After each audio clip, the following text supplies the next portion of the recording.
উপজেলা পরিষদ নির্বাচনের দ্বিতীয় ধাপে ভোট গ্রহণ অনুষ্ঠিত হবে আগামী 21 মে। দ্বিতীয় ধাপে নোয়াখালী 3টি উপজেলা পরিষদের নির্বাচন অনুষ্ঠিত হবে। উপজেলাগুলো হলো চাটখিল, সোনাইমুড়ি ও সেনবাগ।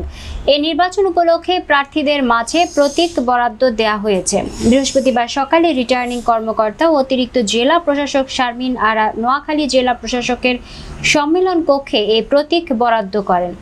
চাটখিল উপজেলা পরিষদের চেয়ারম্যান পদে বর্তমান উপজেলা পরিষদের চেয়ারম্যান ও উপজেলা আওয়ামী লীগের সভাপতি আলহাজ জাহাঙ্গীর কবির তিনি পেয়েছেন দোয়াত কলম প্রতীক। ভাইস চেয়ারম্যান পদে বর্তমান উপজেলা পরিষদের ভাইস চেয়ারম্যান ও উপজেলা আওয়ামী লীগের সাবেক ভারপ্রাপ্ত সাধারণ সম্পাদক HM আলী তাহের ইভু তার প্রতীক উড়োজাহাজ। সংরক্ষিত মহিলা ভাইস চেয়ারম্যান পদে রয়েছেন বর্তমান উপজেলা পরিষদের সংরক্ষিত ভাইস চেয়ারম্যান রোজি শাহিন, তিনি পেয়েছেন কলস প্রতীক।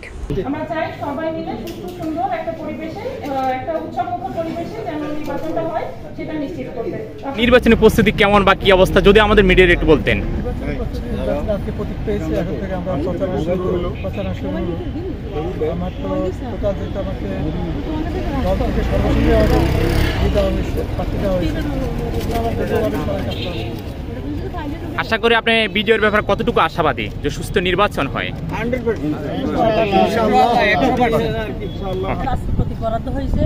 আমি মহিলা ভাইস চেয়ারম্যান প্রার্থী হিসাবে আমি কলস প্রতীক চেয়েছি। আমার আগেও কলস মার্কা আমি নির্বাচিত হয়েছি, বর্তমানেও আমি কলস মার্কা পেয়েছি। এতে আমি আনন্দিত।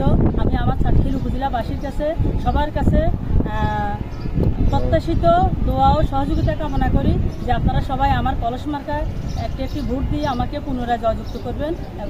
আমি চাটখিল উপজেলার সকল জনগণ এবং আওয়ামী লীগ, যুবলীগ, ছাত্রলীগ, স্বেচ্ছাসেবক লীগ, কৃষক লীগ, শ্রমিক লীগের সকল নেতৃবৃন্দ এবং কর্মী ভাইদেরকে অনুরোধ করব আমার প্রতীক উড়োজাহাজ আগামী 21 মে সকাল 8টা থেকে বিকেল 4টায় সকল ভোটাররা জনগণ উৎসাহিত হয়ে ভোট কেন্দ্রে আসবে এবং আমার প্রতীকে একটা ভোট দিলে আমি চাটখিলের সকল নেতা, কর্মী এবং জনগণের প্রতি কৃতজ্ঞ থাকব।